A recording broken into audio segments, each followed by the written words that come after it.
Bu peynirin tescillenmesiyle alakalı hakikaten çok geç kalınmış bir karar. Yani peynirimiz sadece Van'da değil, Türkiye'nin her yerinde bilinen bir peynir. Tadıyla, doğasıyla, mesela doğal yapısıyla, sütün güzelliğiyle, her şeyle çok bambaşkaydı. Yani bu kaç sefer daha önce öyle hani her fırsat bulduğunda dile getiriyordum ben şahsım olarak. Yani tescillenmesi gerektiğini. Yani peynirimizi dışarıdan farklı laktozlu sütlerle mesela Van peynir diye sunanlar, satanlar.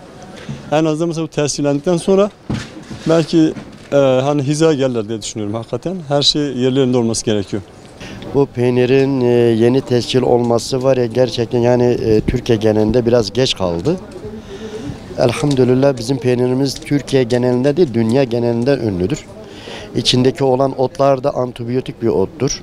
Sirmo, mendo, helis, siyabo dediğimiz bu otlar kırsal kesimlerde, dağlardan geliyor. Satışlarımıza gelince bu sene çarşımızın restorasyon çalışması nedeniyle geçici olarak biz buraya geldik. Alışverişlerde, piyasada genelde bir durgunluk var. İnşallah Teala bu durgunluk da gider yani. Van peynirinin tescil olması Van için bir bacasız sanayidir. Çünkü Van peyniri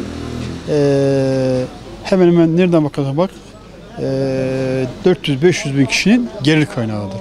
Bu köylü ürünüdür. Köylü bu ürünü yapıyor, getiriyor, burada satıyor. Artı bir de köylünün analarımız, bacılarımız dağlarda çıkıp bu Van Ottepe'nin içinde bulunan sirmoyu, mendiyi, helizi, kekiki, dağ nanesini toplayıp satarak ailelerine katkıda bulunuyorlar, kendine katkıda bulunuyorlar. Bundan dolayı Van peynirinin tescil olması bizim için çok iyidir. Ama bundan sonrası daha zordu. Bundan sonraki aşama daha zordu çünkü Van peyniri tescil olduktan sonra bunun pazarlanması, satılması, vakumlaması daha hijyenik şekilde halka sunulması lazımdır. Bu konuda Van Valiliği, Van Belediyesi, Tarım İl Müdürlüğü, Esnaf Sanatkarlar Odası, esnaflar yekvücut olarak bu işi ele alınarak esnafı aydınlatarak daha iyi bir şekilde Van peynirini tüketiciye sunmaları lazımdır.